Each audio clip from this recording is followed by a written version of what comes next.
अगर आपने भी कभी समुद्र का पानी टेस्ट नोटिस किया होगा कि ये कितना नमकीन हो, सोचकर देखा है कि समुद्र में जो पानी आता है वो नदियों से आता है, बारिश से आता है, वो वाला पानी तो फ्रेश होता है, उसमें तो कोई नमक नहीं होता। तो सवाल ये है कि आखिर समुद्र के पानी में ये नमक आया कहाँ से? इसका जवाब पानी में नहीं बल्कि पत्थरों में छिपा है, क्योंकि एटमॉस्फेयर में मौजूद कार्बन डाइऑक्साइड उसमें घुली होती है।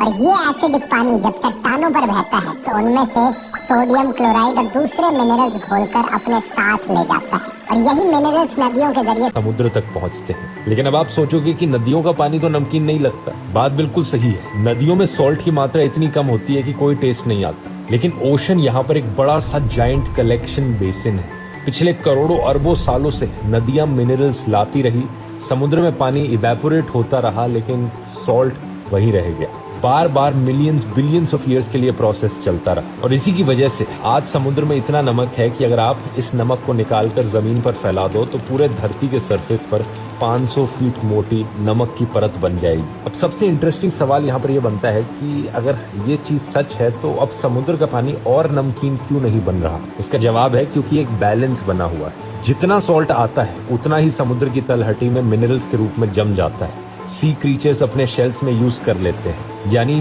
पूरे ओशन की सॉल्टीनेस लगभग 35 पार्ट्स पर 1000 पर स्टेबल है, और पिछले करोड़ों सालों से ये लगभग सेम ही रहा है। तो अगली बार जब आपको कोई चोट लगे और खून का टेस्ट आए तो याद रखना ये टेस्ट बिलियंस ऑफ ईयर्स पुराने समुद्र का टेस्ट।